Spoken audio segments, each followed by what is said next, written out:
Hello everyone, welcome to my YouTube channel Anju Anuhab and this is Anjana.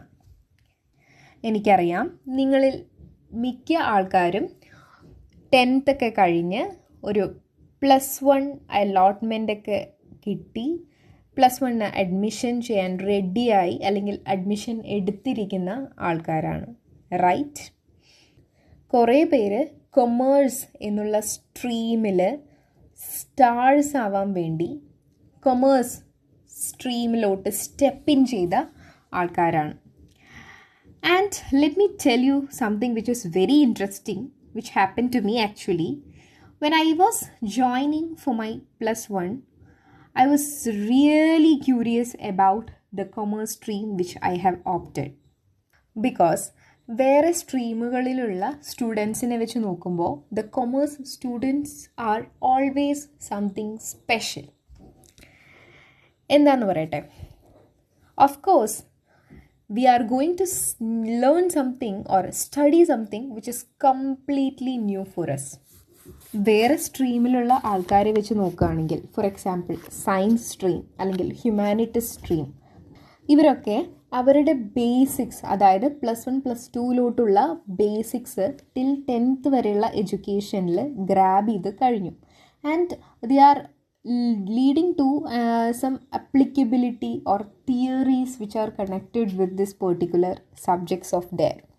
But commerce students നെ വെച്ച് നോക്കുമ്പോൾ they are always bright stars because they are going to learn which is something very new which they have not learned through their past education period. അല്ലേ? നിങ്ങളൊന്ന് ആലോചിച്ച് നോക്കൂ. നിങ്ങൾ കുറേ പേര് കൊമേഴ്സിൽ ഏതൊക്കെയാണ് സബ്ജക്ട്സ് എന്നുള്ള കാര്യങ്ങളൊക്കെ ഡീറ്റെയിൽ ആയി നോക്കി ഇൻട്രസ്റ്റൊക്കെ സെറ്റ് ചെയ്ത് choose ചെയ്തവരാവാം.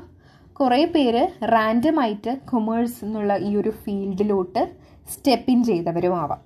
Okay, so we are having 2 different categories of students. Let me tell you something which is very interesting.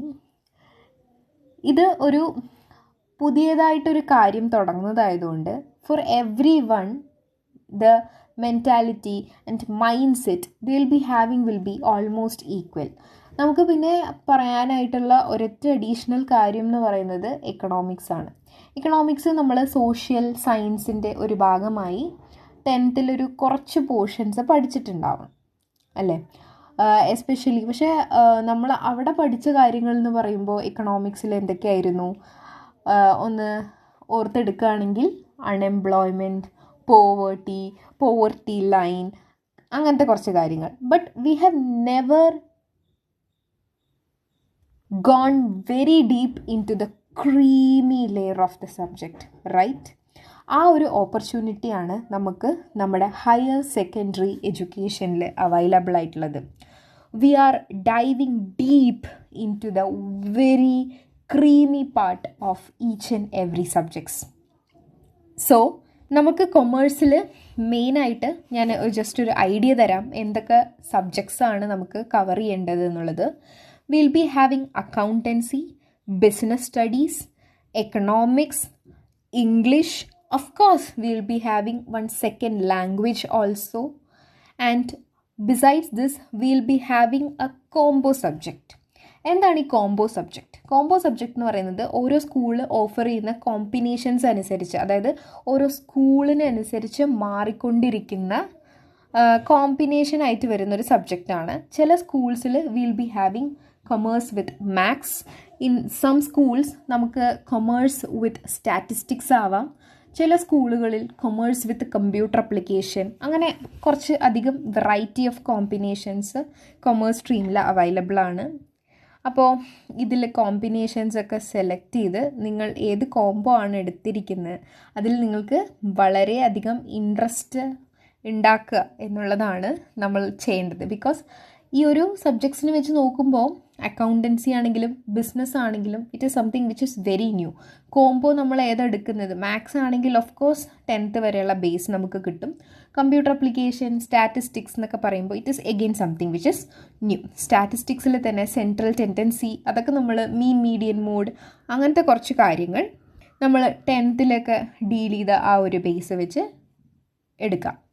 Okay, ഇതൊക്കെയാണ് മെയിനായിട്ട് കൊമേഴ്സ് എന്നുള്ള സ്ട്രീമിൽ നമുക്ക് ഹയർ സെക്കൻഡറി എഡ്യൂക്കേഷനിൽ വരുന്ന സബ്ജക്ട്സ് എന്ന് പറയുന്നത്. Okay, all right. Now let me get into the topic. ഇതിൽ നമ്മൾ ഈ ഒരു വീഡിയോയിൽ നമ്മൾ ഡിസ്കസ് ചെയ്യാൻ പോകുന്നത്, ഇതൊരു ഫസ്റ്റ് വീഡിയോ ആയതുകൊണ്ട് തന്നെ let it be the best impression on you guys. So come on, let's dive deep into the field of commerce. Okay, നമ്മളിവിടെ ഫസ്റ്റ് ഡിസ്കസ് ചെയ്യാൻ പോകുന്നത് എക്കണോമിക്സിൽ തന്നെ ക്യൂട്ട് ആൻഡ് സ്മോൾ ആയിട്ടുള്ള ഫസ്റ്റ് ചാപ്റ്റർ ആണ്. And the name of the chapter is Indian economy on the eve of independence. ഇതിൽ നമ്മൾ discuss ചെയ്യാൻ പോകുന്നത് ഒരു 1947 to 1990 അല്ലെങ്കിൽ ഒരു പ്രീ ഇൻഡിപെൻഡൻസ് പീരിയഡിൽ നമ്മുടെ അവസ്ഥ എന്തായിരുന്നു, അതുപോലെ തന്നെ പോസ്റ്റ് ഇൻഡിപെൻഡൻസ് പീരിയഡിൽ ടിൽ 1947 to 1990 നമ്മുടെ എക്കണോമിയുടെ അവസ്ഥ എന്തായിരുന്നു എന്നുള്ള കാര്യത്തെക്കുറിച്ചാണ്. ഓക്കെ, ആൻഡ് നമ്മൾ എക്കണോമിക്സിനെ ഡിഫൈൻ ചെയ്യുകയാണെങ്കിൽ ഒരു സിമ്പിൾ ടേംസിൽ economics can be defined as the science of wealth. ഇത് എക്കണോമിക്സിൻ്റെ വളരെ സ്മോൾ ആയിട്ടുള്ള ഒരു ഡെഫിനിഷനാണ്. ജസ്റ്റ് നമുക്ക് 1 മാർക്ക് ക്വസ്റ്റ്യൻസ് ഒക്കെ വരികയാണെങ്കിൽ just we can explain that if what is economics, then economics is the science of wealth.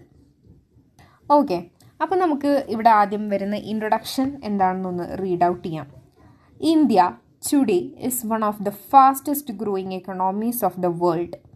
With a very young population, we shall now have an overview of Indian economy, past, present and future. Yes, ഇതിൽ നമുക്ക് Indian എക്കണോമീൻ്റെ ഒരു അവസ്ഥ എന്തായിരുന്നു എന്നുള്ളതാണ് പറയാൻ പോകുന്നത്. നമുക്ക് already അറിയാം അല്ലേ, ഇന്ത്യ ഒരു അഗ്രേറിയൻ കൺട്രിയാണ്. And almost more than 70% of പീപ്പിളിൻ്റെ ഒരു വരുമാന മാർഗം എന്ന് പറയുന്നത് അഗ്രികൾച്ചറാണ്. നമ്മളുടെ എക്കണോമി എങ്ങനെയായിരുന്നു എന്ന് നോക്കാം. ബിഫോർ കൊളോണിയൽ റൂൾ നമ്മളുടെ എക്കണോമി എങ്ങനെയായിരുന്നു? Our economy was a reasonably developed and self sufficient country. നമ്മൾ ഒരു ഡെവലപ്ഡ് അതുപോലെ തന്നെ സെൽഫ് സഫിഷ്യൻ്റ് ആയിട്ടുള്ള ഒരു കൺട്രി ആയിരുന്നു. ആൻഡ് അഗ്രികൾച്ചർ ആയിരുന്നു അവിടുത്തെ ഡൊമിനൻ്റ് ആയിട്ടുള്ള എന്തെന്ന് പറയുന്നത് എക്കണോമിക് ആക്ടിവിറ്റി. അപ്പോൾ നമുക്കറിയണം എന്താണ് എക്കണോമിക് ആക്ടിവിറ്റി. എക്കണോമിക് ആക്ടിവിറ്റി എന്ന് പറഞ്ഞാൽ any activity through which we can earn money, അതിനെയാണ് നമ്മൾ എന്തെന്ന് പറയുന്നത് എക്കണോമിക് ആക്ടിവിറ്റി എന്ന് പറയുന്നത്. അപ്പോൾ പോസ്റ്റ് അല്ലെങ്കിൽ പ്രീ കൊളോണിയൽ പീരീഡിൽ നമ്മളുടെ ഒരു അവസ്ഥ എന്താണെന്ന് വെച്ചാൽ we was a developed country. അപ്പോൾ നമുക്ക് വെരി ഫസ്റ്റ് ചാപ്റ്റർ ആയിട്ടുള്ള Indian economy on the eve of independence നോക്കാം. ഇതൊരു സ്മോൾ ചാപ്റ്ററാണ്. ഇതിൽ നമുക്കൊരു ഓവർവ്യൂ ആണ് ഇവർ തരാൻ ഉദ്ദേശിക്കുന്നത്. അതായത് നമ്മളുടെ എക്കണോമിയുടെ കണ്ടീഷൻ എന്തായിരുന്നു ബിഫോർ കൊളോണിയൽ റൂൾ, അതായത് ബ്രിട്ടീഷേഴ്സ് അല്ലെങ്കിൽ കൊളോണിയൽ റൂളിന് മുന്നേ നമ്മുടെ ഇന്ത്യ എന്നുള്ള നമ്മുടെ കൺട്രിയുടെ ഒരു സിറ്റുവേഷൻ എന്തായിരുന്നു എന്നുള്ളതിലൂടെയാണ് നമ്മൾ ഈ ചാപ്റ്ററിൽ ഗോ ത്രൂ ചെയ്യുന്നത്. ഓക്കെ, അപ്പോൾ അതിൽ പറയുന്നത് Indian economy was a self sufficient and a reasonably developed country. Okay, all right. And agriculture was the dominant activity. That is, agriculture was the dominant economic activity of many of the individuals of our country. നമുക്കറിയാം agriculture, നമ്മളുടെ India എന്ന് പറയുന്നത് ഒരു agrarian country ആയിരുന്നു. Almost more than 70% of പീപ്പിളുടെ livelihood they earn ചെയ്തത് എവിടെ നിന്നാണ്? Completely through agricultural practices and by engaging in various agricultural activities.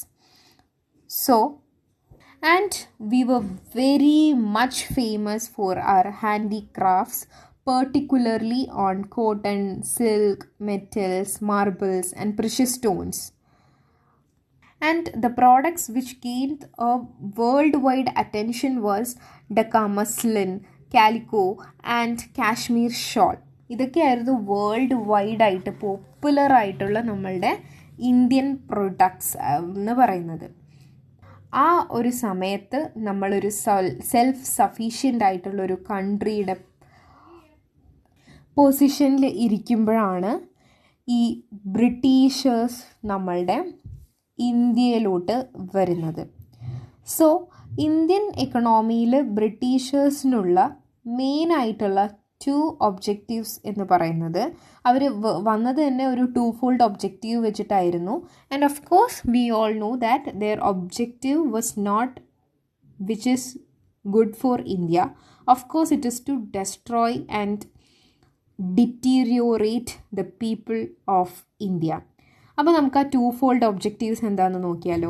ഇങ്ങനത്തെ 2-fold ഒബ്ജക്റ്റീവ്സ്, അങ്ങനെ കുറച്ച് ഹൈലൈറ്റിംഗ് ആയിട്ടുള്ള പോയിൻറ്റ്സ് ഒക്കെ നമ്മൾ ടെക്സ്റ്റിൽ എങ്ങനെയാണോ വേർഡ്സ് യൂസ് ചെയ്യുന്നത് അതേപോലെ തന്നെ നമ്മൾ എക്സാമൊക്കെ വരുമ്പോൾ പ്രൊജക്റ്റ് ചെയ്ത് എഴുതാൻ പറ്റുകയാണെങ്കിൽ it will be very good and you will be having an opportunity to earn more marks and impress the evaluators too. Okay guys, അപ്പോൾ 2-fold objectives എന്താണെന്ന് വെച്ചാൽ, to use India as a source of raw material for British industries, and objective 2 എന്ന് പറയുന്നത് to convert India into a market for goods manufactured in Britain. Their primary objective was only to use India as a raw material. അതായത് ഇവിടെ നമ്മളൊരു flourishing ആയിട്ടുള്ള market run ചെയ്യുമ്പോൾ Britishers വന്നിട്ട് അവരുടെ objective എന്ന് പറയുന്നത് ഇന്ത്യനെ ജസ്റ്റ് ഒരു റോ മെറ്റീരിയൽ മാനുഫാക്ചർ യൂണിറ്റ് ആക്കി മാറ്റാനായിരുന്നു. എന്നിട്ട് അവർ ഇവിടെ നിന്ന് പ്രൊഡക്ട്സ് ഒക്കെ പ്രൊഡ്യൂസ് ചെയ്ത് ഇവരെന്നെ കൊണ്ടുപോകും ബ്രിട്ടീഷ് ഇൻഡസ്ട്രിയിലോട്ട്. അപ്പോൾ ഇന്ത്യ അങ്ങനെ ഒരു സെൽഫ് സഫീഷ്യൻ്റ് ആയിട്ടുള്ള പീക്കിൽ നിൽക്കുമ്പോൾ ഇന്ത്യനെ അവർ എന്താക്കാൻ നോക്കി, ജസ്റ്റ് ഒരു സോഴ്സ് ഓഫ് റോ മെറ്റീരിയലാക്കി മാറ്റാനായിട്ടായിരുന്നു അവരുടെ ഫസ്റ്റ് ഒബ്ജക്റ്റീവ് എന്ന് പറയുന്നത്. സോ കം അഗെയിൻ, എല്ലാവരും ഒന്ന് പറഞ്ഞു നോക്കൂ. So what is the first objective? To use India as a source of raw material for British industries. എന്തൊരു ക്രൂക്കഡ് ആയിട്ടുള്ള ഒബ്ജക്റ്റീവ് ആണല്ലേ. ഓക്കെ, നമ്മുടെ സെക്കൻഡ് ഒബ്ജക്റ്റീവ് ഓഫ് ബ്രിട്ടീഷേഴ്സ് എന്ന് പറയുന്നത് to convert India into a market for goods manufactured in Britain. നമ്മളെ ഒരു source of raw മെറ്റീരിയലാക്കി അവരവിടെ പോയി അവരുടെ ഇൻഡസ്ട്രീസിൽ മേക്ക് ചെയ്ത പ്രോഡക്ട്സിനെ ഇന്ത്യൻ മാർക്കറ്റ്സിൽ അവർ സെയിൽ ഔട്ട് ചെയ്യാനാണ് സെക്കൻഡ് ഒബ്ജക്റ്റീവ് എന്ന് പറയുന്നത്. സോ ഇന്ത്യ ഒരു പ്രൊഡക്ടിവിറ്റി ഇല്ലാത്തൊരു കൺട്രി ആക്കി മാറ്റാനായിരുന്നു ബ്രിട്ടീഷേഴ്സിൻ്റെ ഒബ്ജക്റ്റിവിറ്റി. സോ ഇതൊക്കെയാണ് objectives, 2-fold objectives, British economic പോളിസിയുടെ 2-fold ഒബ്ജക്റ്റീവ്സിൻ്റെ സൈഡ് ഇഫക്ട്സ് എന്തൊക്കെയായിരുന്നു എന്നുള്ളതാണ് ഇനി നെക്സ്റ്റ് നോക്കാനുള്ളത്. First, the 2-fold objectives promoted British interest and harmed Indian interest. Of course, ഈ 2-fold ഒബ്ജക്റ്റീവ്സ് എന്ന് പറയുന്നത് ഒരിക്കലും ഇന്ത്യനെ പ്രൊമോട്ട് ചെയ്യാനോ ഗ്രോത്തിലോട്ട് എത്തിക്കാനോ ഒന്നുമായിരുന്നില്ല. It is completely for promoting British interest. And അതുപോലെ തന്നെ it destroyed India's flourishing cottage industry. We were very flourishing cottage industries, especially indigo production was very famous, and അത് കംപ്ലീറ്റ് ഡെസ്ട്രോയ് ചെയ്യാൻ ആയിരുന്നു അവരുടെ ഈ 2-fold ഒബ്ജക്റ്റീവ് അവർ develop ചെയ്തത്. And as I already mentioned, 70% of പീപ്പിളുടെ ലൈവ്ലിഹുഡ് അവർ earn ചെയ്തത് കംപ്ലീറ്റ്ലി ത്രൂ അഗ്രികൾച്ചറൽ ആക്ടിവിറ്റീസ് ആയിരുന്നു. സോ ഈ ഒരു ഹിൻഡ്രൻസ് അല്ലെങ്കിൽ ബാരിയർ അവർ സെറ്റ് ചെയ്തപ്പോൾ എന്തായി, thousands of people were dragged down into poverty. അവരെന്തായി, അവരുടെ ലൈവ്ലിഹുഡ് അഡ്വേഴ്സായിട്ട് എഫക്റ്റ് ചെയ്യാൻ തുടങ്ങി, ഏർണിംഗ് കപ്പാസിറ്റി റിഡ്യൂസ് ചെയ്യാൻ തുടങ്ങി. And slowly we were addressing or witnessing the face of poverty. And this also led to stagnation of Indian economy. So what do you mean by stagnation? Stagnation എന്ന് പറഞ്ഞാൽ inactive ആക്കി അതിനെ. Agricultural അല്ലെങ്കിൽ നമ്മൾക്കറിയാം agriculture എന്ന് പറയുന്നത് ഇന്ത്യയുടെ ഒരു പ്രൈമറി ആക്ടിവിറ്റിയാണ്. പക്ഷേ അതൊക്കെ സ്റ്റോപ്പ് ചെയ്തതോടുകൂടി നമ്മുടെ ഇന്ത്യൻ എക്കണോമി തന്നെ ഇനാക്റ്റീവായിട്ട് മാറുകയാണ് ചെയ്തത്. ആൻഡ് നെക്സ്റ്റ് പോയിന്റ് എന്ന് പറയുന്നത് no improvement in India's GDP. Of course നിങ്ങൾ എക്സാമിന് എഴുതുമ്പോൾ ഈ ഒരു പോയിൻറ്റ്സ് ഒക്കെ ജസ്റ്റ് ഈ ഒരു പോയിൻ്റ് ജസ്റ്റ് ഒന്ന് എലാബറേറ്റ് ചെയ്യാൻ ശ്രമിക്കുക. അതായത് നമ്മൾ നേരത്തെ പറഞ്ഞിട്ടുള്ള പോയിൻറ്റ്സ് വെച്ച് ഈ ഒരു പോയിൻറ്റ്സിനെ ഒന്ന് കുറച്ചും കൂടെ എലാബറേറ്റ് ചെയ്താൽ നമുക്ക് മാർക്സ് ഒക്കെ കിട്ടാൻ അത് ഒരുപാട് ഹെൽപ്പ് ചെയ്യും. കാരണം നമ്മളിങ്ങനെ ജസ്റ്റ് വൺ സെൻറ്റൻസിലൊക്കെ എൻഡ് ചെയ്യുകയാണെങ്കിൽ നമ്മൾ കുറച്ച് എഴുതിയതുപോലെ ഉണ്ടാവും നമ്മൾ എക്സാമിനാണെങ്കിലും. അപ്പോൾ കുറച്ചുകൂടി പോയിൻറ്റ്സ് ആഡ് ചെയ്യാൻ നോക്കുക. ഇപ്പോൾ no improvement in India's GDP, അതിലൂടെ നമുക്ക് ആഡ് ചെയ്യാം എന്ത്, because many of the people lost their livelihood due to the twofold objective introduced by British in Indian economy and thereby the income of individuals reduced to a large extent and unemployment and poverty was constant. And it was highly prevalent in Indian economy and thereby the India's GDP reduced. So എന്താ GDP? GDP എന്ന് പറയുന്നത് gross domestic product ആണ്. So what is GDP എന്നുള്ളത് നമുക്ക് ഇനിയുള്ള ചാപ്റ്റേഴ്സിൽ പഠിക്കാനായിട്ടുണ്ട് കേട്ടോ. അത് നമ്മൾ നോക്കുന്നതായിരിക്കും. ഇപ്പോൾ ജസ്റ്റ് മനസ്സിലാക്കാനായിട്ട് പറയുകയാണെങ്കിൽ അതൊരു it is the sum total of money value of all final goods and services produced in the country. അതിനെയാണ് നമ്മൾ GDP എന്നുള്ളത് കൊണ്ട് ഉദ്ദേശിക്കുന്നത്. കൂടുതലായിട്ട് നമുക്ക് +2 എത്തുമ്പോൾ മാക്രോ എക്കണോമിക്സ് എന്ന് പറഞ്ഞിട്ടൊരു കോൺസെപ്റ്റ് വരുന്നുണ്ട്. അവിടെ നമുക്ക് ഡീറ്റെയിൽ ആയിട്ട് അതിനെ ഒന്ന് അപ്രോച്ച് ചെയ്യാം. ആൻഡ് നെക്സ്റ്റ് സൈഡ് എഫക്റ്റ് എന്ന് പറയുന്നത് the British never attempted to calculate India's national income or per capita income. അതും അവരുടെ ടൂഫോൾഡ് ഒബ്ജക്റ്റീവിൻ്റെ ഒരു സൈഡ് എഫക്റ്റ് തന്നെയാണ്.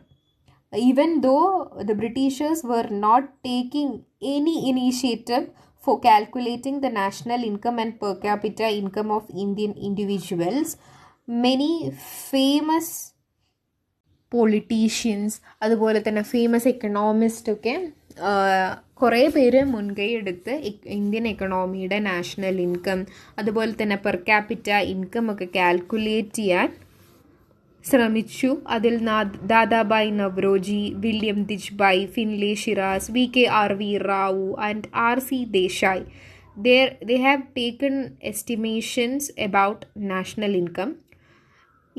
ഇതിൽ ഇത്രയും ആൾക്കാർ നാഷണൽ ഇൻകം കാൽക്കുലേറ്റ് ചെയ്തെങ്കിലും and the estimation put forward by VKRV Rao was significant.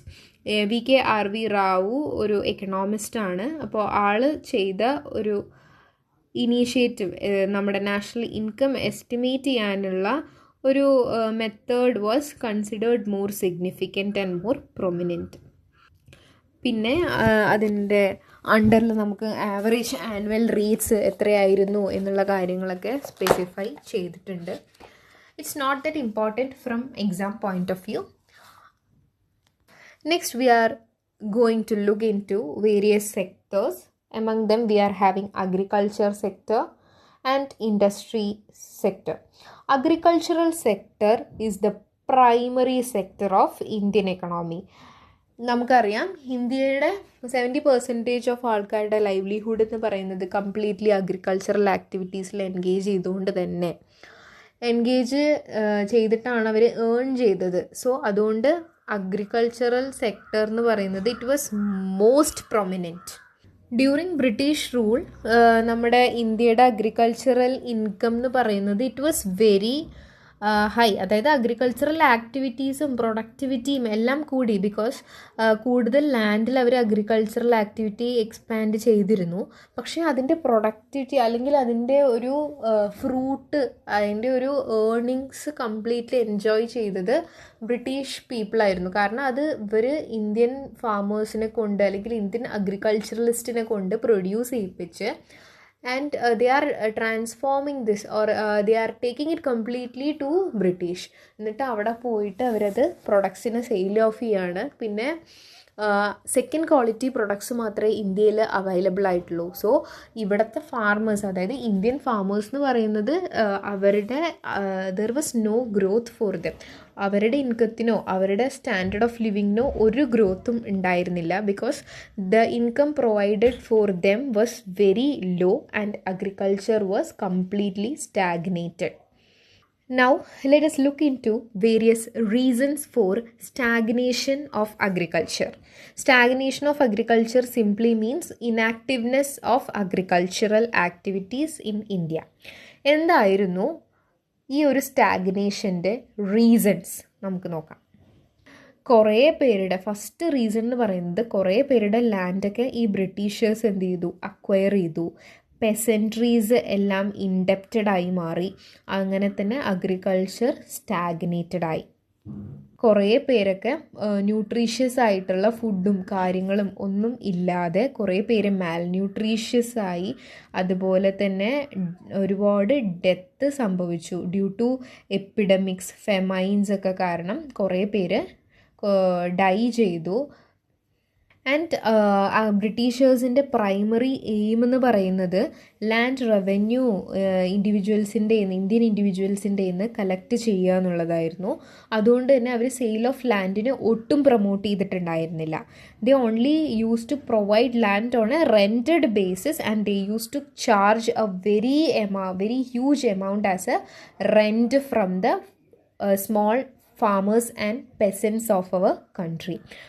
അപ്പോൾ അവരുടെ ഈൽഡ് എന്ന് പറയുന്നത് കൂടുതലാണെങ്കിൽ പോലും അവർക്ക് ഈ since most of the land Britishers acquire ചെയ്തതുകൊണ്ട് തന്നെ ഇവർക്ക് ലാൻഡ് റവന്യൂ ഹൈ ആയിട്ട് ഫിക്സ് ചെയ്തു. അപ്പോൾ അവർക്ക് ഈ പ്രൊഡക്ട്സ് സെയിൽ ചെയ്താലും അവർക്ക് പിന്നെ പ്രോഫിറ്റ് ഒന്നുമില്ല. കാരണം കൂടുതൽ എമൗണ്ടും ഈ ലാൻഡ് റവന്യൂ പേ ചെയ്യാൻ തന്നെ യൂസ് ചെയ്യേണ്ടി വരും. So their livelihood was at very stringent condition. Revenue കളക്ഷനിലാണ് അവർ കൂടുതലും പ്രൊമോട്ട് ചെയ്തത്. കാരണം ഇന്ത്യൻ ഫാമേഴ്സിനെയും അതുപോലെ തന്നെ ഇന്ത്യൻ ഇൻഡിവിജ്വൽസിനെയും ഹരാസ് ചെയ്യാനായിരുന്നു. സോ ഹരാസ് ചെയ്ത് അവരുടെ നിന്ന് high amount of land revenue collect ചെയ്ത് പെസൻസിനെയും ഫാമേഴ്സിനെയും ഡിറ്റീരിയോറേറ്റ് ചെയ്യുമായിരുന്നു അവരുടെ പ്രൈമറി എയിം. സോ ഈ ഒരു റീസൺസ് കൊണ്ടൊക്കെ agriculture was at stagnated position. And the next point is rural indebtedness increased and rural economy was at a depression stage.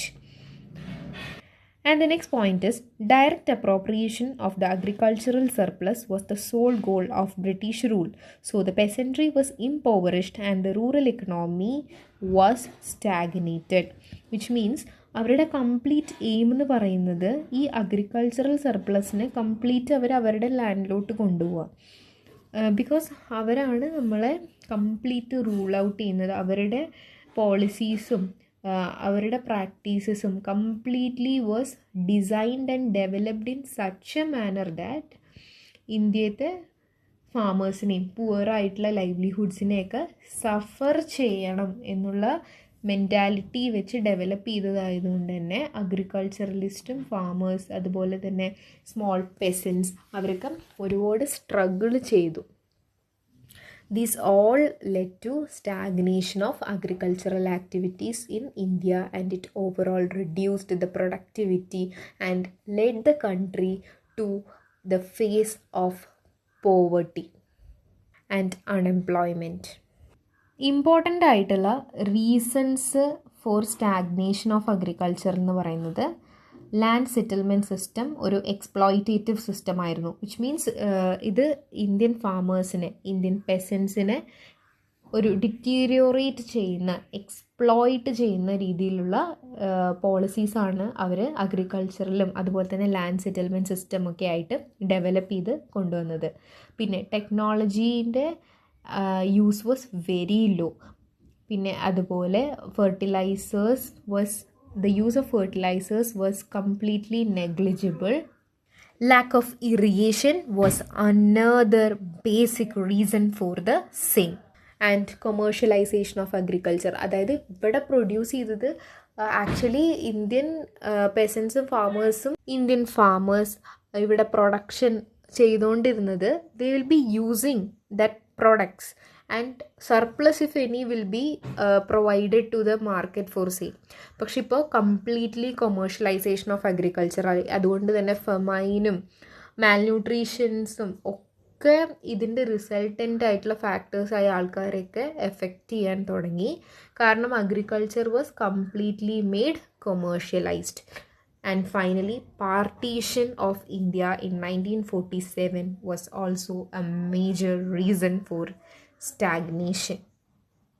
നമ്മൾ നേരത്തെ discuss ചെയ്തപ്പോൾ ഈ ലാൻഡ് സെറ്റിൽമെൻറ്റ് സിസ്റ്റം ഒരു എക്സ്പ്ലോയിറ്റേറ്റീവ് സെറ്റിൽമെൻറ്റ് സിസ്റ്റം ആയിരുന്നു എന്നുള്ളത് പറഞ്ഞല്ലോ. സോ നമുക്ക് ആ സെറ്റിൽമെൻറ്റ് സിസ്റ്റം എന്താണ് എന്നുള്ളത് ഒന്ന് ഡീറ്റെയിൽ ആയിട്ട് ഇനി നോക്കാം. So we are dealing with what is zamindari system. Zamindari system എന്ന് പറയുമ്പോൾ it was the most prominent land settlement system at the time of British rule in India, and it was for the first time initially implemented in Bengal Presidency. And മെയിനായിട്ട് ഈ സിസ്റ്റമിൽ സമീന്ദാരി system എന്നാണ് ഇതിൻ്റെ പേര്. അതുകൊണ്ട് തന്നെ easy ആയിട്ട് remember ചെയ്യാം. സമീന്ദാർസാണ് ഈ ലാൻഡ് ഓണേഴ്സ്. ഈ ലാൻഡ് ഓണേഴ്സ് എന്ന് പറയുമ്പോൾ they are the persons who are responsible. അവരുടെ റെസ്പോൺസിബിലിറ്റി എന്ന് പറയുന്നത് ഈ സ്മോൾ കൾട്ടിവേറ്റേഴ്സിൻ്റെ നിന്നും ഫാമേഴ്സിൻ്റെ നിന്നൊക്കെ റവന്യൂ കളക്ട് ചെയ്ത് അത് ബ്രിട്ടീഷേഴ്സിന് പോയിട്ട് സബ്മിറ്റ് ചെയ്യുന്ന ഒരു മീഡിയേറ്ററാണ് ഈ ജമീന്ദാസ് എന്ന് പറയുന്നത്.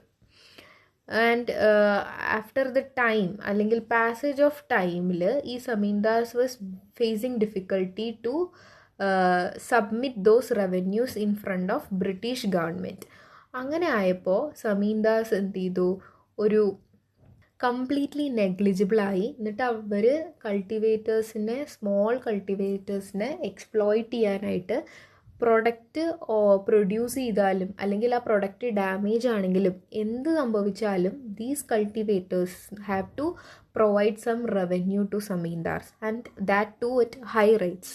ഹൈ റേറ്റ്സിൽ റവന്യൂ സെറ്റ് ചെയ്തിട്ടുണ്ടാവും. ഈ സ്മോൾ കൾട്ടിവേറ്റേഴ്സിനെ എക്സ്പ്ലോയിറ്റ് ചെയ്ത് ഹൈ റവന്യൂസ് അവരുടെ നിന്ന് ചാർജ് ചെയ്ത് സമീന്ദാസ് അത് ബ്രിട്ടീഷേഴ്സിന് കൊണ്ടുപോയി കൊടുത്ത് സബ്മിറ്റ് ചെയ്യുമായിരുന്നു.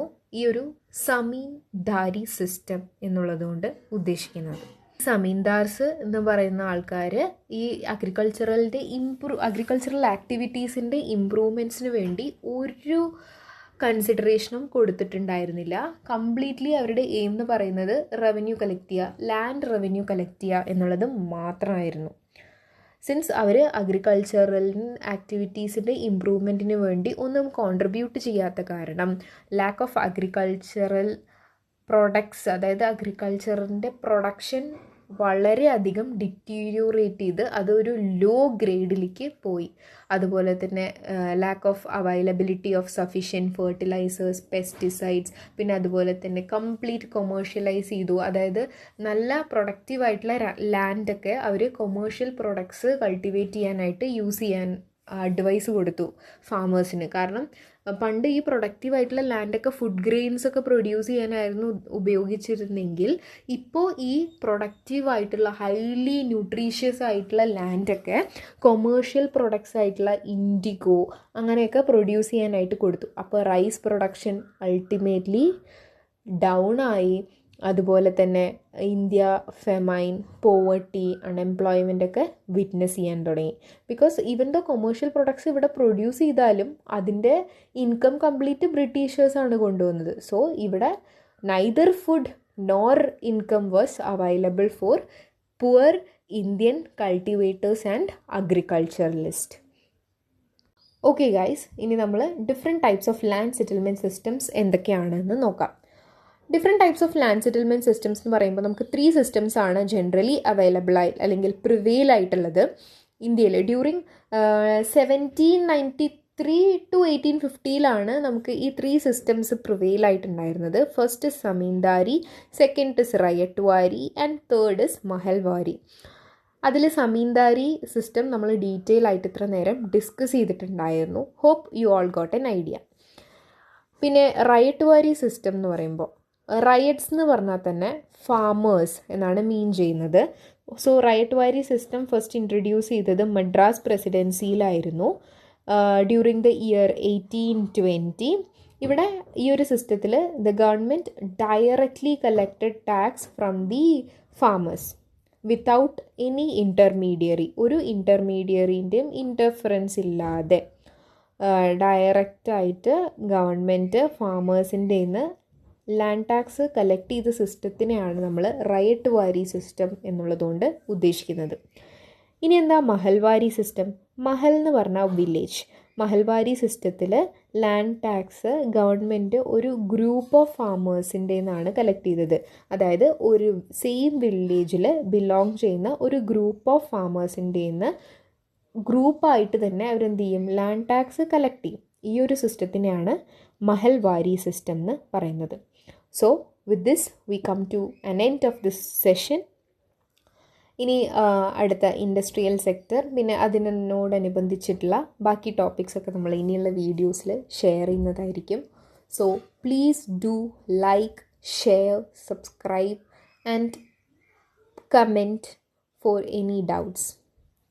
Thank you. Think wise and act wise. Bye bye guys. Thank you for watching.